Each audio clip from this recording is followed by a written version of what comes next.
Friends, आप सभी को नमस्कार। इस वीडियो में हम लोग देखेंगे फ्यूचर कॉन्टिन्यूअस टेंस को। फ्यूचर कॉन्टिन्यूअस टेंस क्या होता है, इसे कैसे पहचानते हैं, और फ्यूचर कॉन्टिन्यूअस टेंस के affirmative sentence, negative, interrogative, interrogative plus negative, ये चारों टाइप के सेंटेंसेस को हम लोग इसमें कवर करेंगे। और फ्यूचर कॉन्टिन्यूअस टेंस को हम कैसे पहचानते हैं, इसकी क्या पहचान होती है, इसकी क्या हेल्पिंग वर्ब होती है, इन सभी चीज़ों को इस वीडियो में हम लोग कवर करेंगे। तो आइए इसको हम लोग देखते हैं। इसमें देखिए फ्यूचर कॉन्टिन्यूअस टेंस यहाँ पे लिखा हुआ है। अब हम अब हम बढ़ते हैं फ्यूचर कॉन्टिन्यूअस टेंस की तरफ। ठीक है, अब हम बढ़ते हैं फ्यूचर कॉन्टिन्यूअस टेंस की तरफ। इस टेंस के वाक्यों के अंत में आता है रहा होगा, रही होगी, रहे होंगे आदि। इस टेंस में सहायक क्रिया के तौर पर विल बी, शैल बी लगाया जाता है। तो हम लोगों ने ये पढ़ा कि जो फ्यूचर कॉन्टिन्यूअस टेंस के वाक्य होंगे उनके अंत में आएगा रहा होगा, रही होगी, रहे होंगे। यह जो है शब्द आने फिक्स है, यह शब्द आएगा ही आएगा। इस टेंस की सहायक क्रिया क्या होती है? सहायक क्रिया का मतलब हेल्पिंग वर्ब। हेल्पिंग वर्ब होगा आपका will be and shall be. यह हेल्पिंग वर्ब आप लगाएंगे, यानी सब्जेक्ट के बाद विल बी या शैल बी आप लिखेंगे।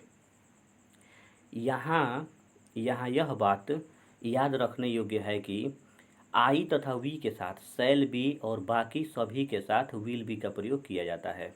ठीक है, आई और वी के साथ आप लगाएंगे शैल बी, और बाकी के साथ आप क्या लगाएंगे? विल बी लगाएंगे। ठीक है, अन्य सेंटेंसेस, अन्य कॉन्टिन्यूअस टेंसों की तरह फ्यूचर कॉन्टिन्यूअस टेंस भी वर्ब की पहली फॉर्म के साथ आईएनजी लगता है। तो अन्य टेंसेस में जैसे कि प्रेजेंट कॉन्टिन्यूअस टेंस हो गया, पास्ट कॉन्टिन्यूअस टेंस हो गया, इसमें भी आईएनजी फॉर्म लगता है हेल्पिंग वर्ब के बाद मेन वर्ब में। ठीक है, अब हम इस टेंस के कुछ वाक्यों को ट्रांसलेट करके देखेंगे।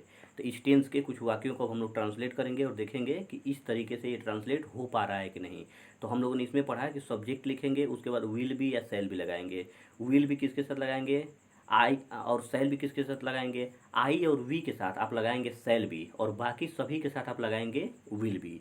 इस चीज़ को ऊपर जो 3-4 लाइन दी गई हैं, इसको आप एक बार और वीडियो को या तो देखें, नहीं तो वीडियो को पॉज करके इसको पढ़िए। आप पूरी तरीके से जान जाएंगे कि फ्यूचर कॉन्टिन्यूअस टेंस को हम कैसे पहचानते हैं।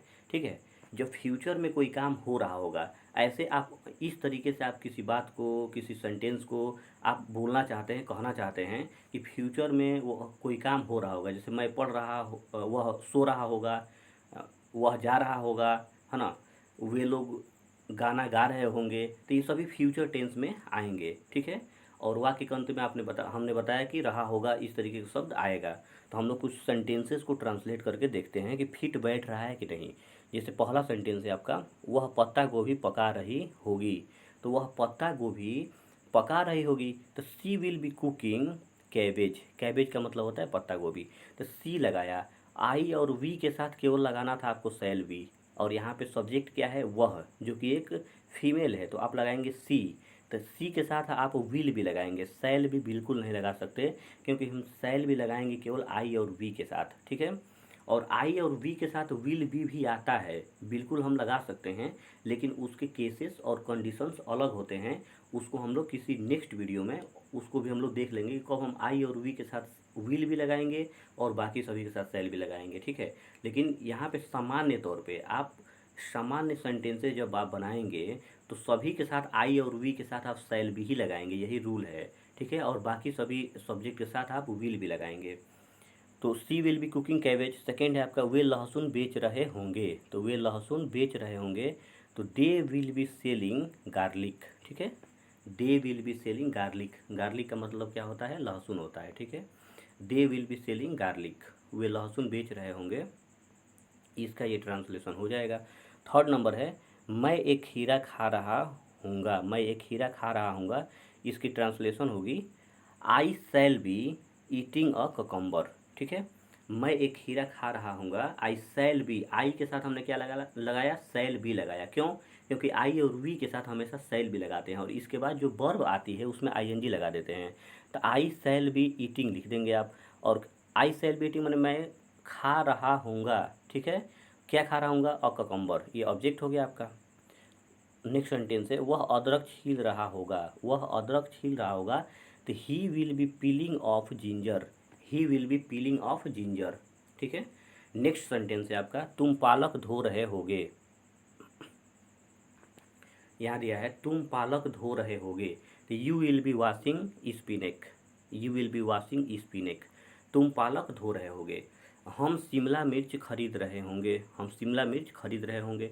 वी सैल भी, देखिए अब सब्जेक्ट, हम शिमला मिर्च खरीद रहे होंगे, तो हम यहाँ पे सब्जेक्ट है, हम के लिए हम क्या लिखते हैं, वी लिखते हैं, ठीक है। तो वी सैल बी बाइंग, क्योंकि यहाँ खरीद रहे होंगे, खरीदना यहाँ पे वर्ब है, तो आप लिखेंगे we shall be buying capsicum, we shall be buy capsicum. तो हम लोगों ने ये एफॉर्मेटिव सेंटेंस हैं, जो कि हम लोगों ने इतने सेंटेंसेस देखे और कॉन्सेप्ट के साथ हम लोगों ने देखा है ना। इसको आप 2-3 बार और देखेंगे, पूरा कंफर्म हो जाएगा आपको। नेक्स्ट हम लोग देखेंगे, नेक्स्ट क्या है आपका, फ्यूचर कॉन्टिन्यूअस टेंस के नवाचक वाक्यों में। देखिए फ्यूचर कॉन्टिन्यूअस टेंस के नवाचक वाक्य का मतलब निगेटिव वाक्य, ठीक है। तो फ्यूचर कॉन्टिन्यूअस टेंस के नवाचक वाक्यों में विल या शैल के बाद बी से पहले नॉट लगाया जाता है। देखिए जब फ्यूचर कॉन्टिन्यूअस टेंस को आप बनाएंगे तो विल या शैल के बाद और बी के पहले, जैसे विल बी और शैल भी लगाते थे आप, अब जब निगेटिव बनाएंगे तो विल बी के बीच, विल और बी के बीच में आप नॉट लगा देंगे, तो निगेटिव बन जाएगा वो, है ना। निगेटिव सेंटेंस को बनाने के लिए नॉट लगाते हैं ना, नॉट लगा कर हम निगेटिव बनाते हैं। तो जब इसको बनाना होगा तो आप विल बी और शैल भी, विल और शैल इन दो, विल और बी, शैल और बी इन दोनों के बीच में आप नॉट लगाएंगे, है ना। हम लोग कुछ सेंटेंसेस इसको देख लेते हैं। पहला सेंटेंस है आपका निगेटिव, वह पत्ता गोभी नहीं पका रही होगी, वह पत्ता गोभी नहीं पका रही होगी। तो यहाँ सी है, तो सी के साथ आप विल भी लगाएंगे, तो she will not be cooking cabbage. देखिए यहाँ पे she will not be cooking cabbage लिखा हमने, इसका मतलब क्या हुआ कि विल और बी के बीच में देखिए यहाँ पे क्या लगा दिया, नॉट लगा दिया। सेकेंड सेंटेंस है वे लहसुन नहीं बेच रहे होंगे, they will not be selling garlic, they will not be selling garlic, वे लहसुन नहीं बेच रहे होंगे। मैं एक खीरा नहीं खा रहा हूँगा, मैं एक खीरा नहीं खा रहा हूँगा। तो I shall not be eating a cucumber, I shall not be eating a cucumber, मैं एक खीरा नहीं खा रहा हूँगा। वह अदरक नहीं छील रहा होगा, वह अदरक नहीं छील रहा होगा। He will not be peeling off ginger, वह अदरक नहीं छील रहा होगा। तो ये सेंटेंस हम लोग फ्यूचर कॉन्टिन्यूअस के निगेटिव वाले वाक्यों को देख रहे हैं। नेक्स्ट सेंटेंस है आपका, तुम पालक नहीं धो रहे होगे, तो you will not be washing spinach, spinach का मतलब होता है पालक, ठीक है, स्पिनेक का मतलब होता है पालक। लास्ट सेंटेंस है आपका, हम शिमला मिर्च नहीं खरीद रहे होंगे, हम शिमला मिर्च नहीं खरीद रहे होंगे। वी सेल, यहाँ पे we shall not be, last sentence आप देख लीजिए, we shall not be buying capsicum, ठीक है, we shall not be buy capsicum, हम शिमला मिर्च, कैप्सिकम का मतलब होता है शिमला मिर्च, जो है हम शिमला मिर्च नहीं खरीद रहे होंगे, तो इसका ये ट्रांसलेशन हो जाएगा आपका। अब हम लोग देखते हैं नेक्स्ट जो है आपका, जो कि है आपका इंटरोगेटिव सेंटेंस, ठीक है। इंटरोगेटिव सेंटेंस है, इसको आप देखिए, देखिए यहाँ पे दिया गया है फ्यूचर कॉन्टिन्यूअस टेंस के प्रश्नवाचक वाक्यों में विल या शैल कर्ता से पहले, कर्ता का मतलब सब्जेक्ट, तो फ्यूचर कॉन्टिन्यूअस टेंस के प्रश्नवाचक वाक्यों में विल या शैल कर्ता से पहले अर्थात वाक्य के शुरू में और बी को कर्ता के बाद लगाया जाता है। वाक्य के शुरू में आप लगा देंगे और बी को कब लगाएंगे, कर्ता के बाद लगाएंगे, यानी सब्जेक्ट के बाद लगाएंगे। विल बी, शैल बी इसकी सहायक क्रिया है, यानी हेल्पिंग वर्ब है। तो जब आप इसका इंट्रोगेटिव सेंटेंस बनाएंगे, इंट्रोगेटिव सेंटेंस का मतलब प्रश्नवाचक वाक्य, जब आप प्रश्नवाचक वाक्य बनाएंगे तो क्या सबसे पहले आएगा, तो इसके लिए सबसे पहले विल या शैल आप डिसाइड करेंगे कि विल लगाएंगे या शैल लगाएंगे, फिर उसके बाद सब्जेक्ट लिख देंगे और सब्जेक्ट के बाद आप बी लगा देंगे, ठीक है। तो फर्स्ट सेंटेंस देखिए आप, क्या वह पत्ता गोभी पका रही होगी, तो ये आपका इंट्रोगेटिव सेंटेंस हो गया, और लास्ट में इंट्रोगेशन मार्क लगा हुआ है, ठीक है, क्वेश्चन मार्क जो है आपका लगा हुआ है। तो क्या वह पत्ता गोभी पका रही होगी, तो विल सी बी कुकिंग, देखिए सबसे पहले सी के साथ क्या लगाना है, विल लगाना है। तो हमने सब यहाँ पे सी सब्जेक्ट है, तो इससे पहले हमने लगाया विल, क्योंकि यह सेंटेंस इंट्रोगेटिव है, इसलिए विल को आपको पहले लिखना पड़ेगा या शैल को भी पहले लिखना पड़ेगा, और बी जो लिखना है उसको सब्जेक्ट के बाद हमेशा लिखा जाता है, अगर आप पहले लिख देंगे वो गलत हो जाएगा। तो हमने लिखा will she be cooking cabbage. Second है, क्या वे लहसुन बेच रहे होंगे, will they be selling garlic. क्या मैं एक हीरा खा रहा हूँगा, shall I be eating a cucumber, क्या वह अदरक छील रहा होगा, क्या वह अदरक छील रहा होगा। तो will he be peeling off ginger, will he be peeling off ginger. तो हमने ही के साथ क्या लगाया, विल लगाया। ऊपर जो आई सब्जेक्ट दिया गया उसके साथ सेल लगाया, क्यों, क्योंकि आई और वी के साथ सेल लगाते हैं। नेक्स्ट सेंटेंस है आपका, क्या तुम पालक धो रहे होगे। तो will you be washing spinach, spinach. क्या हम शिमला मिर्च खरीद रहे होंगे।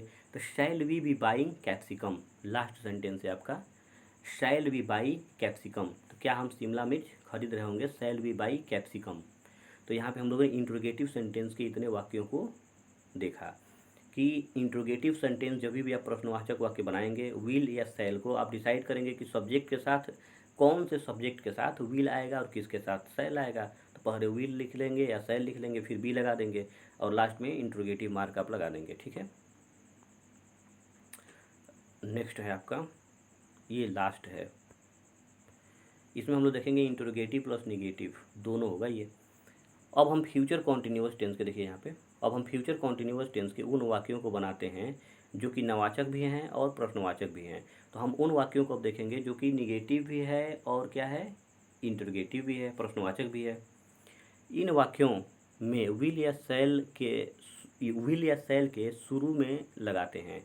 इन वाक्यों में हम विल या सेल को, सेल के वाक्यों में हम विल या सेल को क्या करेंगे, शुरू में लगा देंगे। शुरू में का मतलब हुआ कि पहले लगाएंगे विल या सेल को, और नॉट कर्ता के बाद और वर्ब से पहले। नॉट कब लगाएंगे आप, कर्ता के बाद लगाएंगे और वर्ब से पहले लगाएंगे। यानी विल और बी, इसके बीच में आपको सब्जेक्ट भी लिखना है और सब्जेक्ट के बाद आप नॉट लगाएंगे फिर बी लगाएंगे। ठीक है, उदाहरण नीचे दिए गए हैं उसको हम लोग देखेंगे।